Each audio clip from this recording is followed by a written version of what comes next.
Bem-vindos ao 8º episódio da segunda temporada do ProLarCast. Eu sou a Gabriela Araújo, diretora de vendas da ProLarNet Imóveis. E eu sou a Ana Luísa Araújo, diretora de locação da ProLarNet Imóveis. E esse é o ProLarCast, um podcast feito para quem vive o mercado imobiliário na pele. O nosso objetivo é transformar o mercado em 1% melhor todos os dias. Esse podcast é um oferecimento da Alastro. Faça como as melhores imobiliárias do país e contrate a Alastro, a inteligência artificial mais avançada do mercado imobiliário. Ela é a primeira funcionária da imobiliária que não é feita de carne e osso. Ela atende instantaneamente 100% dos seus leads, trabalhando 24 horas por dia, 7 dias por semana. Com a Laís, os seus clientes recebem um melhor atendimento do mercado e a sua imobiliária fecha mais negócios. Laís, o que a sua imobiliária precisa e os seus clientes merecem. Impulsione seu negócio com a QH4 Growth. Especialista em tráfego pago, ajudamos empresas a aumentar a sua visibilidade, atrair mais clientes e gerar resultados reais. Estratégias personalizadas para levar seu faturamento ao próximo nível. E hoje temos a honra de receber o Dr. Bruno Costa, sócio fundador da C2T Advogados, referência em direito imobiliário em Minas Gerais. Com mais de 14 anos de experiência na advocacia, o Dr. Bruno construiu uma carreira sólida, atuando de forma consultiva e contenciosa em questões ligadas ao direito civil e imobiliário. É membro da Associação Mineira dos Advogados do Direito Imobiliário e instrutor e palestrante na Universidade Corporativa Secov MG, onde compartilha seus conhecimentos com profissionais do mercado. Ao longo de sua trajetória, tem se dedicado à assessoria jurídica especializada para empresas e pessoas físicas, com forte atuação em locação, intermediação de negócios imobiliários, elaboração de contratos e pareceres técnicos, sempre com foco em oferecer segurança jurídica e soluções práticas para o mercado. Seja muito bem-vindo, Bruno. Obrigado, Gabriela. E hoje também temos o prazer de receber a doutora Marielle Santana, especialista em Direito Empresarial pela FGV e professora do programa de pós-graduação da PUC Minas, onde leciona a disciplina de Planejamento Sucessório e Hold Familiar. Mariela é coordenadora da área societária do escritório C2T Advogados, atuando com foco em estruturação patrimonial, governança familiar e sucessão empresarial, sempre com uma visão estratégica e preventiva para garantir a segurança jurídica e continuidade nos negócios. Seja bem-vinda, doutora Marielle. Obrigada. Gente, hoje a pauta tá quente, eu acho que é o marco do mercado imobiliário que as pessoas mais falam, é esse tema secreto que a gente vai falar daqui a pouco. Mas antes a gente queria entender um pouco, né, primeiro começando com o Bruno, como é que foi sua trajetória lá atrás, quando você escolheu o direito, você já tinha certeza que você queria mexer com o direito imobiliário ou foi muito natural, assim, essa escolha? Eu diria, Gabriela e Ana, que o direito imobiliário me escolheu, né? Foi por acidente, vamos dizer assim. Eu estudei em Ouro Preto, na Universidade Federal de Ouro Preto, e eu tinha um grande amigo que já era advogado e atuava aqui em Belo Horizonte, e ele trabalhava no escritório de direito imobiliário. E uma conversa até informal, ele me perguntou sobre meus planos, o que eu pensava em fazer após a faculdade. Eu falei, não, eu tenho muita vontade de ir para Belo Horizonte, meu sonho é construir uma carreira na advocacia. Ele falou, Bruno, tem uma vaga lá no escritório que eu trabalho. E assim eu vim para Belo Horizonte, né, e já atuando no direito imobiliário. Desde o início, então? Desde o início. Né? E você não é natural de Belo Horizonte? Então? Não, eu sou de Campo Belo, né, que é uma cidade no sul de Minas. Estudei em Ouro Preto e depois que eu vim morar em Belo Horizonte. E desde o início da minha carreira, já no direito imobiliário, a primeira atuação que eu me lembro, assim, na advocacia foi atender um telefone de uma imobiliária, né, para fazer um questionamento sobre a lei do inquilinato. E aí, desde então, 14 anos, né, já se passaram. E, obviamente, né, a gente vai aprofundando, vai ampliando as áreas de atuação. E hoje, né, com muita alegria, a gente tem o C2TDV, né, o nosso escritório, voltado para o mercado imobiliário. Então, hoje, nosso escritório não atende qualquer outra demanda que não seja relacionada ao mercado imobiliário. E eu acho que isso acaba sendo, né, um diferencial nosso de não entender somente de questões do direito imobiliário em si, mas também questões do mercado, né? Como o mercado tem se comportado, para onde o mercado caminha, e eu acho que esse tempo que nós vamos falar hoje aí tem tudo a ver com o futuro, né, com os próximos passos do nosso mercado. Legal. E hoje a gente fala muito no mercado do super nicho, né? E isso entra para qualquer empresa, a não ser uma imobiliária também, porque quanto mais você é focado no assunto, mais você vira especialista e mais você tem autoridade, né, sobre aquilo. Então, vocês atenderem só imobiliários, pessoas do mercado, acho que com certeza é um diferencial. E você, Mariela, conta pra gente como é que foi essa sua carreira até chegar no mercado imobiliário. A minha carreira ela foi evoluindo aos poucos, assim, né, em relação a nichos. Uhum. Eu sou do Espírito Santo, comecei a minha carreira lá, sempre voltada com uma atuação muito voltada para empresas, para pessoas jurídicas, né? Então, Espírito Santo, ali a gente tem cidade de Vitória e Vila Velha, que são cidades ali portuárias, né? Uhum. Então, eu comecei lá atrás, 14, 15 anos atrás, atuando muito para empresas do setor ali marítimo portuário. E depois, com o passar do tempo, eu acabei me especializando mesmo aí na área de direito empresarial, nessa atuação bem voltada para empresas, e que posteriormente começou a me aproximar dessa área mais voltada para o planejamento patrimonial. Comecei me especializei primeiro ali no societário, né? E aí esse convívio com os empresários mesmo foram me trazendo demandas relacionadas a planejamento patrimonial, organização do patrimônio, que me aproximou dessa área patrimonial de planejamento, né? Como a gente tem hoje os planejamentos majoritariamente sendo realizados por meio de estruturas societárias, que são as holds, as duas coisas se comunicaram. Uhum. Então, a gente atendia tanto as empresas, né, quanto ali as estruturações dos empresários. E aí, muito desses patrimônios ainda no mercado envolvem muitos imóveis, né? E aí foi onde eu me aproximei dessa área mesmo do imobiliário, e aqui estou hoje atuando muito no societário e nessa parte de planejamento, muito direcionado para esse mercado imobiliário. Legal. Que bacana. E hoje, então, vamos entregar o tema, né, do podcast, que é esse assunto que tá parando mesmo o país, tá todo mundo curioso para entender, muito está sendo dito nas redes sociais, nos jornais, e também muitas desinformações, né, estão sendo distribuídas. Então, acho que o nosso objetivo hoje é realmente entender a questão da reforma tributária e como que vocês resumiriam essa reforma e para que ela serve. Bom, a reforma vem com o objetivo, né, pelo menos declarado aí, de simplificar a nossa tributação, né? Com a reforma tributária surgem 2 novos tributos, que é o IBS e o CBS, né?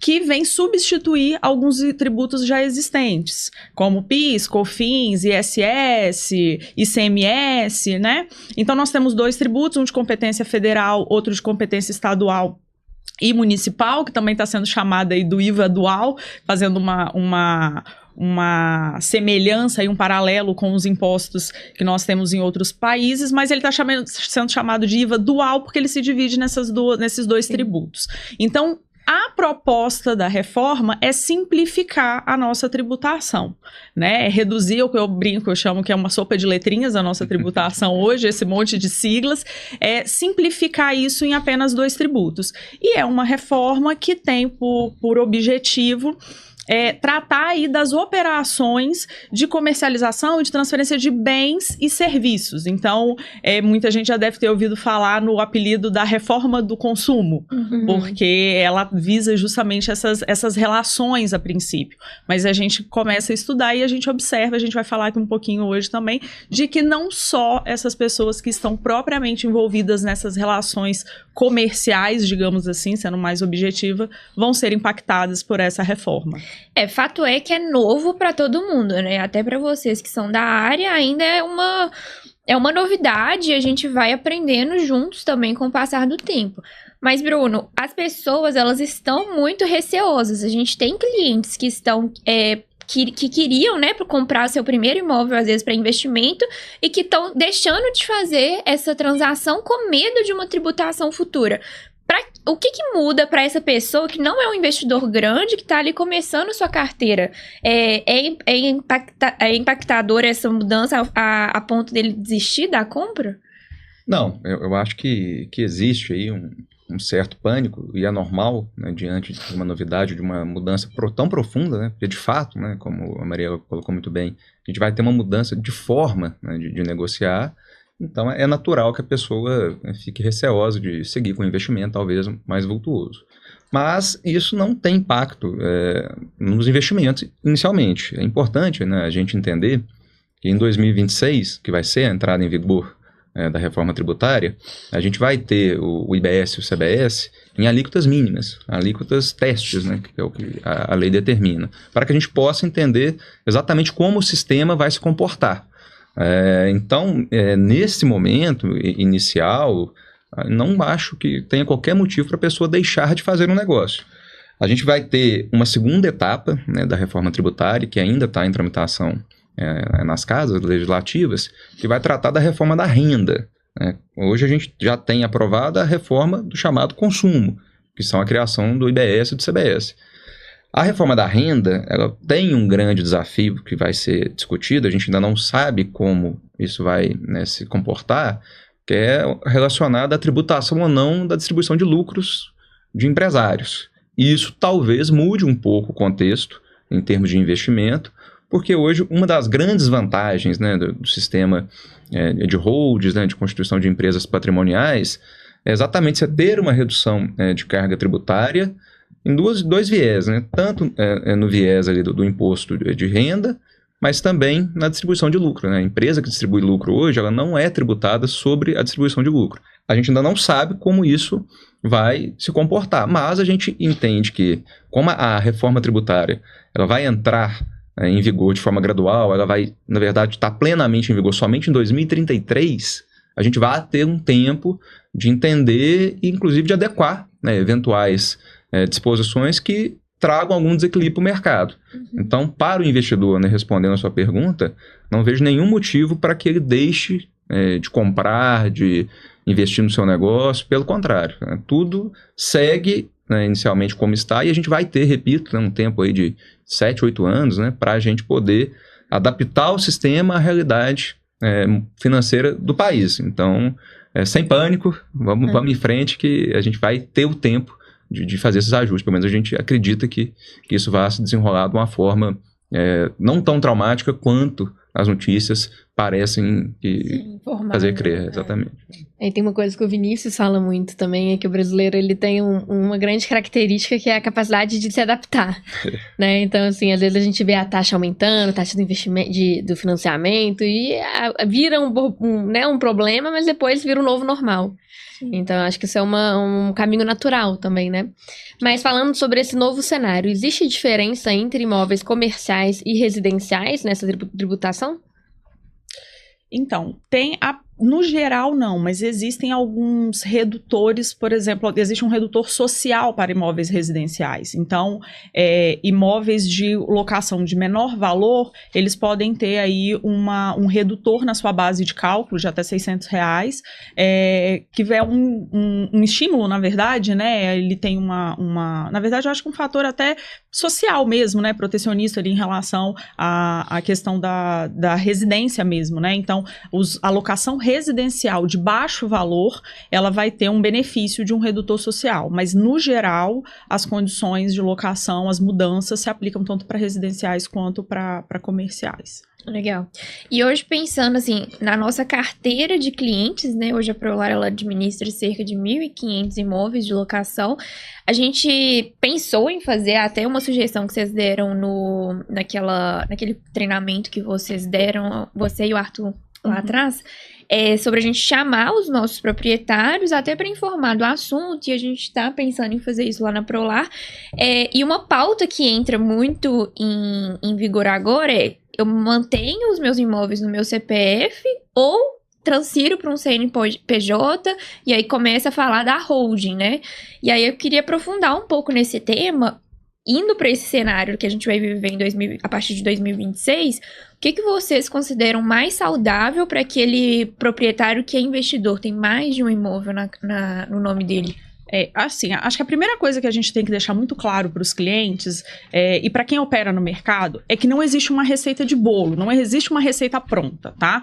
Cada caso a gente precisa realmente analisar o caso de cada cliente, porque existem muitas variáveis que podem mudar mesmo a estratégia ou a eficiência de cada planejamento, tá? Mas qual é a regra? Hoje a gente já tem no mercado, né, com viés aí de eficiência tributária, uma análise e planejamentos que são feitos em que alguns cenários vale mais a pena você administrar a alocação dentro de uma pessoa jurídica, que são aí as chamadas holdings patrimoniais ou holdings familiares, que nada mais são do que empresas criadas para administrar aquele patrimônio, para gerir aquele patrimônio, tá? Então, hoje a gente já tem esse cenário. E como que a gente analisa isso hoje? A pessoa física, sobre as alocações dela, né, sobre as receitas alocatícias, ela tributa o imposto de renda, que vai de 7,5% até 27,5%. Na pessoa jurídica, a nossa tributação é menor. É menor no sentido de a alíquota normalmente aplicada para essas pessoas jurídicas, ela fica em torno aí de 11, 12 até 14 e pouco, vamos arredondar para 15%. Então, quando eu faço uma análise, e aí por isso que eu falo que não existe receita pronta, quando eu faço uma análise da tributação dessa pessoa física e eu vejo que a tributação dela está acima de 15% aproximadamente, eu já começo a pensar numa estruturação com pessoa jurídica, porque a tributação pode ser mais eficiente. Entendi. Com a reforma tributária, isso vai ganhar ainda mais força. Por quê? Pessoas físicas, igual eu falei no início, né, que essa reforma está sendo chamada de reforma do consumo, mas que existem situações que a gente vai fugir um pouquinho dessa relação costumeira de consumo que a gente vê. Por quê? A legislação, a lei que regulamenta, né, a reforma tributária, institui o IBS e o CBS, ele prevê, em alguns casos, para a pessoa física, a tributação de IBS e CBS sobre as locações. E aí, quem são essas pessoas? Aqueles proprietários que têm mais de 3 imóveis, têm uma renda locatícia anual superior a R$240 mil, ele já começa a ser obrigado a pagar IBS e CBS. E aí, como que isso acontece? Ele vai ter que continuar pagando o imposto de renda, que ele pagava normalmente, que até então era a única tributação que ele pagava, mais o IBS e o CBS. A gente ainda não tem alíquota definida de IBS e CBS, a gente tem estimativa que os dois juntos devem chegar aí a mais ou menos 28%. Para a locação, a gente tem uma redução dessa alíquota, que deve ficar em torno de 8,4%.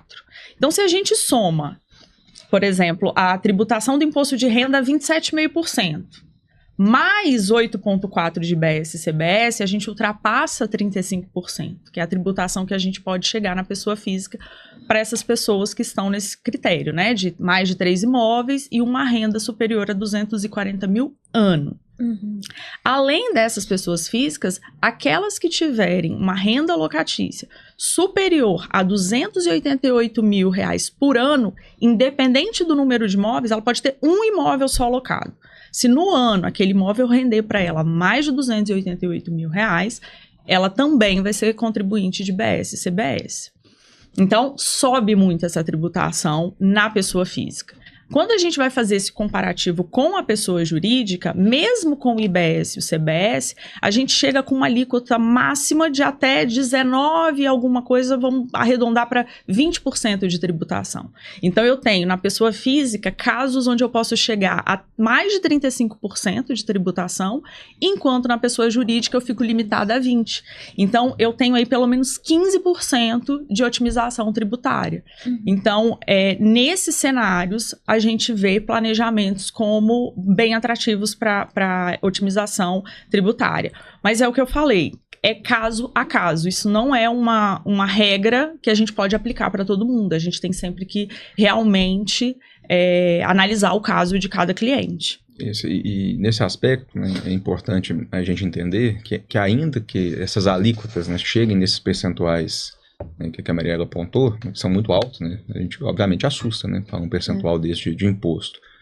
Mas já existe, né, na previsão de uma redução, né, porque na base de cálculo, porque são atividades que não têm só uma função econômica, são atividades que têm uma função social.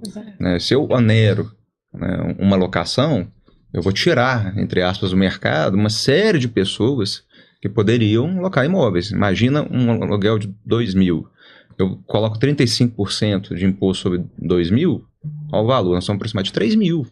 Né? Então, assim, o que está previsto na lei? Né? A lei traz aí um fator de redução sobre a alíquota do IBS e do CBS, no caso de locação, de 70%. Então, sobre esse percentual de 35%, aplica-se uma redução de 70%. Então, estima-se, né, Mariela, que a gente deva ficar entre 8,5% e 9% ali de IBS e CBS.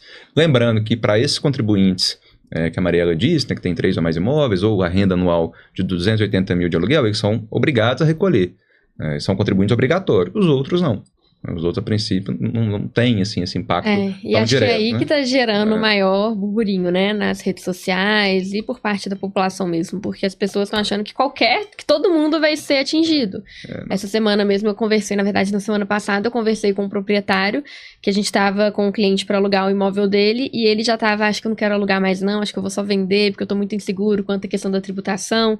E a gente foi olhar o caso dele, ele tem um apartamento, que ele estava anunciando por 16 mil, e era o único imóvel dele, então ele já não ia encaixar na tributação. Então, assim, a gente teve que sentar, conversar, explicar isso pra ele, e ele me mandando um tanto de vídeo no Instagram, falando, não, eu vou ser tributado, sim, sabe?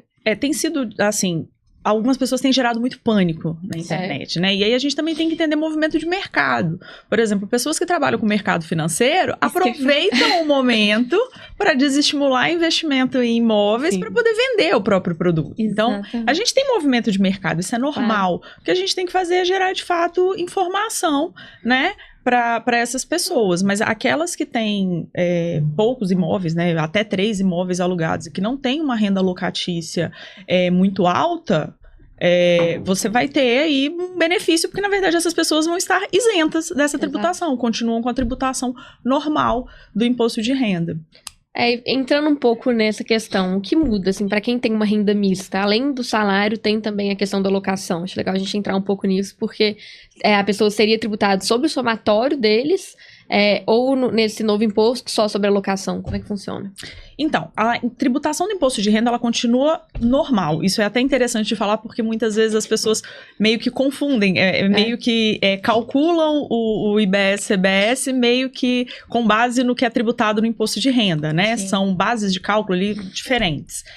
A tributação da renda continua normalmente. Então, a pessoa vai continuar tributando pelo Carnê-Leão, as alíquotas de imposto de renda continuam normalmente. O que a gente vai ter é mais um tributo que vai ser cobrado, e nesse caso ali, no caso da locação, vai ser sobre a renda locatícia, porque a base de cálculo é o valor da operação.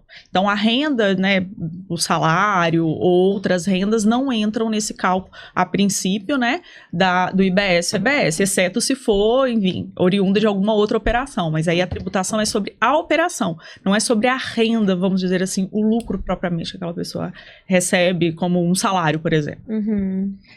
Legal. E agora a gente entrando um pouco, né, na tributação de compra e venda de imóveis, como ITBI, ganho de capital, escritura. Nesse aspecto, vai ter alguma questão de tributação sobre esse ITBI, escritura, ou continua normal? Não, a reforma tributária não traz mudanças sobre ITBI e essas outras, vamos dizer assim, custos, né, dessas transações. Nós temos em paralelo aí com o trâmite da reforma tributária outras questões sendo discutidas, inclusive relacionada à ITBI. A gente tem um julgamento agora que está em curso no STF, que pode ser vantajosa para o contribuinte, principalmente para quem tem pessoas jurídicas aí, né, no caso as holdings, onde administram seus imóveis. Na integralização de imóveis, a gente pode ter aí um reconhecimento de imunidade para o ITBI dessas integralizações, que hoje é cobrado. Mas isso não é da reforma tributária, são discussões que estão ocorrendo no paralelo.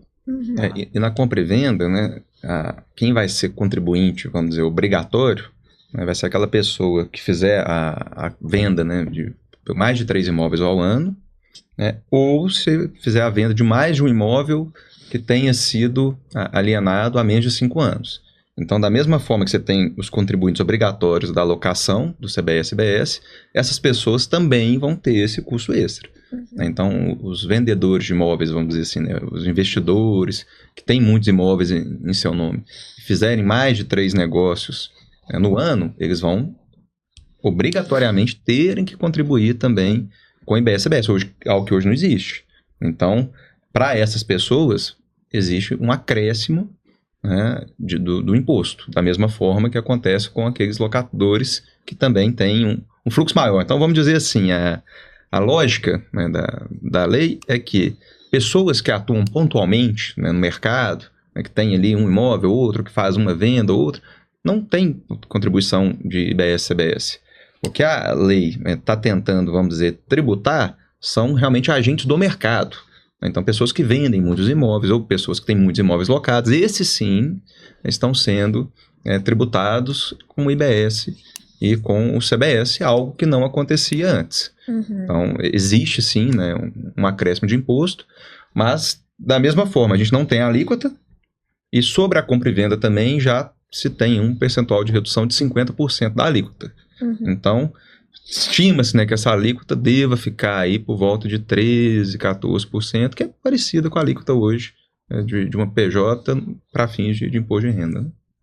Legal. E olhando para todo esse cenário, essas mudanças, incertezas, enfim, eu queria ouvir uma opinião, né, uma percepção otimista desse cenário de vocês, algo que vocês consideram que vai ser positivo.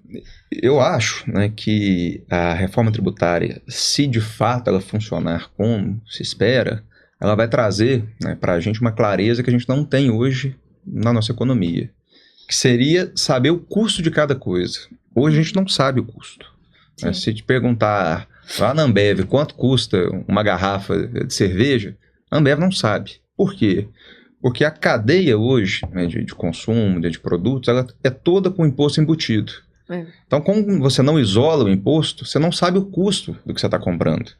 Então, se funcionar como se espera, a gente vai ter uma clareza não só em questão de produto, como de serviço. Então, nós advogados, o médico, vocês imobiliária, vocês vão ter exatamente como saber quanto custa o serviço de vocês. Por quê? Porque não está incluído ali naquele valor todo o imposto da cadeia, porque a reforma tributária, a lógica dela é isolar o imposto para que seja possível, ao longo da cadeia ou de serviço ou de consumo de produtos, uma compensação desses impostos em relação à fase anterior. Então, espera-se, né, que a gente tenha uma mudança que vá reduzir, né, pelo menos, a confusão que existe hoje com relação ao que você está pagando. Né? Mas para o governo não seria um tiro no pé? Porque assim, quando a gente, igual no Araújo, tem um imposto zero, todo mundo fica revoltado, né? Quando a gente chega lá e fala, não, eu tô comprando pela metade do preço o produto que eu comprava. Isso não vai meio que mostrar que o governo pega muito imposto? Vai trazer a clareza. A gente já sabe, na verdade, né? Só que a gente sabe mais ou menos. Eu acho que esse que é o ponto. Se você pegar nas notas fiscais, existe a lei que obriga a ter detalhamento dos impostos no final da nota. Só que aquele imposto que está no final da nota, ele já está com o imposto embutido anterior. Então você não sabe, na verdade, quando você está pagando de imposto. Você tem ali uma estimativa. Não vai reduzir imposto? Não vai. Mas a gente vai ter pelo menos clareza de saber o que a gente está pagando de imposto em cada produto, em cada serviço. Então, qual que é a lógica que eu imagino, né, que vai acontecer? Por exemplo, a Prolar. A Prolar vai apresentar uma proposta para a administração de um imóvel. Ela vai fazer o seguinte, ó, eu cobro X% do valor da locação, mais impostos. E aí, você vai ter ali a alíquota do setor definida e o seu contratante, o proprietário do imóvel, ele sabe exatamente o que eu estou pagando para a Prolar e o que eu estou pagando de imposto. A ideia, né, se isso tudo funcionar de forma clara, é que a gente tenha um impacto menor em alguns setores da economia, não em todos, mas em alguns setores da economia, com relação a esse acúmulo que existe hoje de imposto. Isso vai acontecer na prática? Não sabemos. A alíquota menor do que tem? Provavelmente não, né, Mariel? Mas talvez com essa cadeia de compensação a gente consiga sim, né, ter uma redução do preço de alguns itens, de alguns serviços, a partir do momento que a gente consiga negociar, sabendo de fato o que é que eu estou pagando a título de serviço, de produto, e o que eu estou pagando a título de imposto. Essa é a expectativa. Então, a ideia é boa da lei. Se ela vai funcionar, a gente precisa caminhar um pouquinho para entender como que isso vai se dar na prática. Seria algo bem parecido com o que é o mercado americano, né? Quase todos, né? Mercados, né? Complementando um pouquinho o que o Bruno trouxe, a reforma tributária, ela vem com um princípio que a gente chama de não cumulatividade, que é justamente isso que o Bruno explicou. Você não ir acumulando esses tributos ao longo da cadeia. Então, ela traz para a gente a previsão de creditamento, que é essa compensação que o Bruno também trouxe. Como que isso vai funcionar? Dando um exemplo bem simplório. Por exemplo, um cliente, um proprietário que tem ali um imóvel, vamos dizer que ele seja contribuinte, na verdade, digamos que esse imóvel esteja dentro de uma pessoa jurídica, contribuinte de BS, CBS, e ele vai precisar, por exemplo, reformar o imóvel dele. Ele vai contratar uma empresa para poder fazer aquela reforma. Essa empresa, ela também é contribuinte do IBS, CBS. Na hora que ela emitir a nota fiscal dela para esse proprietário desse imóvel fazer o pagamento dessa nota, naquela nota, ela está pagando IBS, CBS. Esse IBS, CBS que está naquela prestação de serviço que ela contratou, ela vai poder pegar aquele tributo que foi pago e deduzir do tributo que ela vai ter que pagar depois. Ou seja, ela se credita daquele tributo que foi pago na contratação dela. E isso vai gerar, tá todo mundo assustado com o aumento de alíquotas e tudo mais, mas isso também vai gerar uma redução daquele imposto que, a princípio, aquele proprietário teria que pagar, por exemplo, no caso da locação, né? Então, a gente pode ter situações onde esses creditamentos podem reduzir muito esses impostos, de repente até eventualmente zerar esses impostos, e como o Bruno falou, a gente não vai ter essa acumulação, vamos dizer, essa cumulatividade desse tributo ao longo da cadeia. Então, assim, o que eu costumo dizer é que a reforma não tem só notícias ruins, a gente tem a oportunidade de analisar o caso a caso, estruturar ali um planejamento personalizado mesmo, a depender da situação de cada cliente, para gerar oportunidade de repente ter até benefício tributário, que hoje a gente não consegue fazer, né? Tudo chega pra gente com preço fechado e a única coisa que a gente pode fazer é pagar. Isso é legal, porque notícia ruim que vende, né? Então a gente falar dessas coisas boas no podcast também gera um alívio pra quem tá assistindo a gente de que tá tudo bem no final, pode ser que seja até melhor, né? Agora, qual que é a vantagem, assim? Por que o governo pensa nisso? Tem uma lógica, obviamente, por trás, né? Eu entendo que uma das ideias é estimular, né, a emissão de notas fiscais, porque como a Mariela colocou, como você vai poder compensar na cadeia aquele imposto que você pagou ao longo do percurso, isso estimula que você tenha uma economia mais formal, que você peça nota fiscal desse copo, desse adoçante que está na mesa. Por quê? Pensa a Prolar. A Prolar consome X, vamos dizer assim, quilos de café, por exemplo. Estou chutando. Compra X canetas por mês. E ela é contribuinte do IBS, CBS. Esse custo que ela tem na cadeia para compra dos materiais, ela vai poder deduzir lá na frente. Então, a lógica da reforma é trazer muita coisa que hoje está na informalidade para a formalidade, mediante um estímulo de compensação na cadeia do imposto. Entendi. Então, a ideia, ainda que você tenha, aparentemente, né, para o governo, uma redução, eventual arrecadação de alguma coisa ou outra, mas se você tem uma economia mais formal, você vai acabar tirando essa diferença, não tem dúvida nenhuma, que faturando, né, em termos de impostos, muito mais do que hoje. Porque você vai reduzir o estímulo à informalidade que existe hoje. Vai compensar você comprar tudo com nota para que você consiga fazer a compensação na cadeia. É porque o pequeno empresário hoje é a maioria, então às vezes ele sai despercebido ali num produto de baixo valor agregado, né? Que as pessoas... Na escala, né? E assim, de forma geral, eu sei que cada caso é um caso, mas que dica, assim, qual planejamento vocês recomendariam para as pessoas já se planejarem para essa mudança que vai acontecer no ano que vem? Eu acho que assim, primeira coisa é as pessoas físicas ali entender a situação delas, se elas são contribuintes ou não, né? Para quem não é contribuinte do IBS, CBS, vai valer mais a pena realmente ficar na pessoa física, né? Fazer a sua gestão ali na pessoa física, porque ele vai estar praticamente isento, né, de uma tributação. Mas a dica é analisar a situação e procurar um profissional que possa te auxiliar nesse eventual planejamento, para entender quais são as oportunidades do seu caso, e eventualmente traçar mesmo um planejamento específico, né? Considerar a possibilidade de uma pessoa jurídica e procurar, de fato, informação e assessoria para analisar o caso a caso, porque são muitas variáveis, como nós falamos aqui. A gente tem o creditamento, a gente tem que saber, por exemplo, qual é a alíquota efetiva que aquela pessoa paga de imposto de renda, né? Porque o imposto de renda você também tem ali despesas dedutíveis que pode impactar na sua alíquota final. Então, tem muitas variáveis.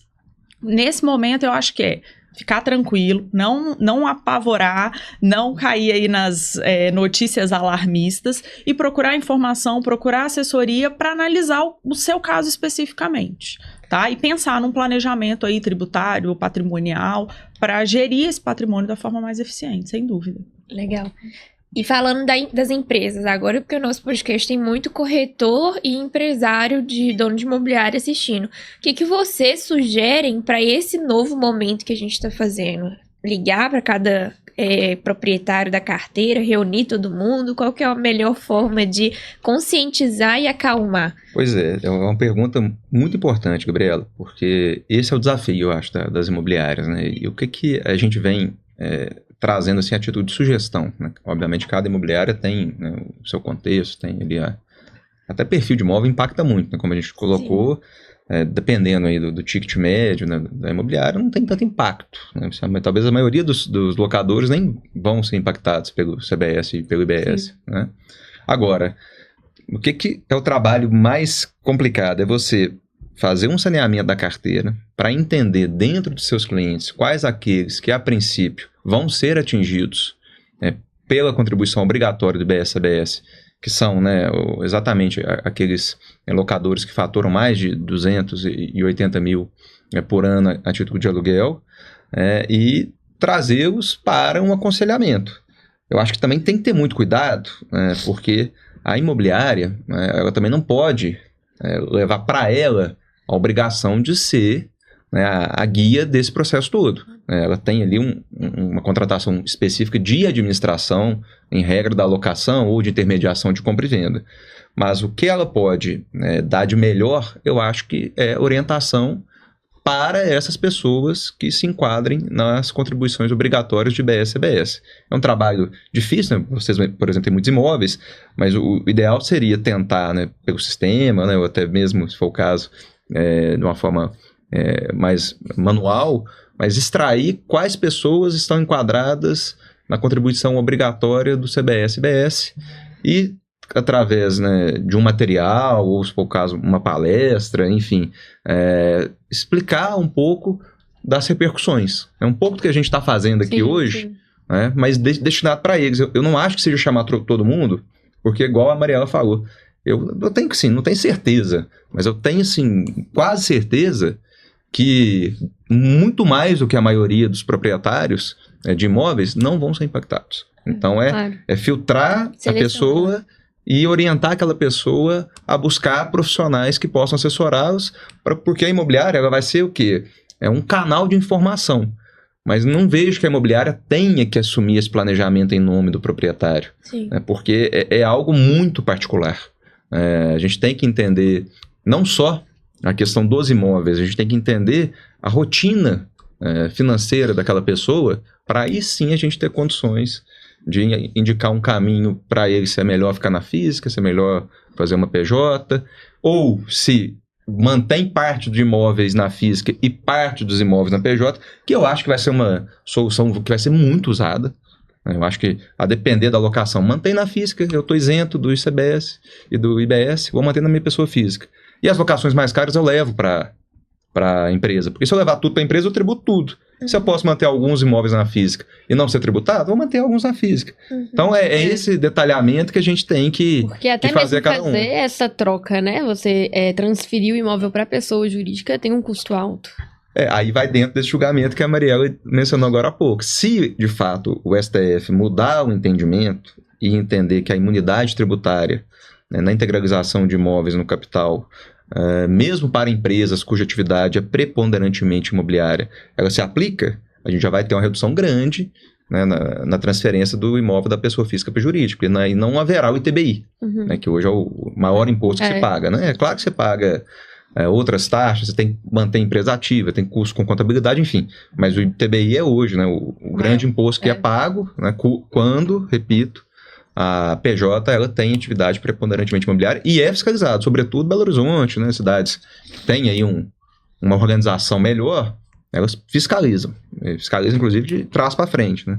Então, perto das prescrições, elas vão sendo fiscalizadas, né? Legal. E mandar esse podcast, né, gente, para as pessoas. E assim, vocês dois, a gente sabe que são pessoas com um nome muito forte no mercado, são referências na parte jurídica, no mercado imobiliário. E aqui no nosso podcast, a gente sempre pede para os convidados darem dicas que vocês gostariam de ter recebido lá atrás, que até fizeram com que vocês chegassem hoje na posição que vocês estão. Então, se vocês puderem compartilhar um pouco aí do conhecimento, dar essa dica principalmente para quem está começando e quem está entrando agora no mercado e querem se aprofundar nessa parte jurídica. Eu acho, não sei se a Mariela quer falar primeiro, pode falar, mas eu acho que a grande dica, né, que eu daria, né, se alguém estivesse começando agora, e aí obviamente não tem como eu fugir do direito, né, que é a área que eu atuo. Eu acho que a primeira dica é de fato entender se aquele mercado é algo que te atrai, porque se você não tem ali, né, uma afinidade com o mercado, se aquilo não te encanta, dificilmente você vai persistir naquela área, naquele objeto ali de estudo dentro do direito. E assim, agora, para quem é do mercado, a dica que eu daria é quanto mais cedo você investir em imóveis, a possibilidade de você ser bem sucedido é maior, porque eu acredito muito no mercado imobiliário, sei que o mercado financeiro fica atrás da gente, vamos dizer assim, né? E tem também, obviamente, suas vantagens no mercado financeiro, mas eu ainda acho que o imóvel é o melhor investimento, obviamente com particularidades, a gente tem, claro, entender caso a caso, mas eu ainda entendo que quem quer construir um patrimônio sólido, ter ali uma valorização dos seus bens de uma forma mais rápida, de uma forma mais consistente, eu ainda entendo que investimento em imóvel é o número 1. Sim, com certeza. Bom, dicas que eu gostaria talvez de ter recebido lá atrás. A primeira talvez eu tenha até recebido, mas eu acho que é sempre uma boa dica, né, para todo mundo. É se manter atualizado, estudar, buscar sempre informação, porque informação de fato é poder, né? E quem tá sempre atualizado, quem tá sempre informado, sai na frente em qualquer situação mesmo, né? Especialmente na área jurídica aí, que no caso é a nossa área de atuação. E a segunda questão, eu acho que serve também para qualquer tipo de atividade. Serviu muito para mim no direito, mas eu acho que serve para qualquer atividade. Que é sempre você estar próximo do seu cliente, você entender ali qual é a operação do seu cliente, qual é o negócio do seu cliente, que associada aí à primeira dica de sempre de informação, atualização e estudo técnico na sua área, sem dúvida você vai ter uma prestação de serviços para o seu cliente de qualidade. Quando você está perto dele, conhece a operação, conhece as particularidades, você oferece um serviço personalizado. Perfeito. Sem dúvida é um diferencial para qualquer profissional. Muito bom. Queria ter dado essa resposta. Muito bom. Gente, esse foi mais um podcast da Prolar. A gente agradece muito pela audiência e por vocês terem vindo e topado participar aqui do nosso episódio. Agradecendo. Obrigada e até a próxima, gente. Obrigada.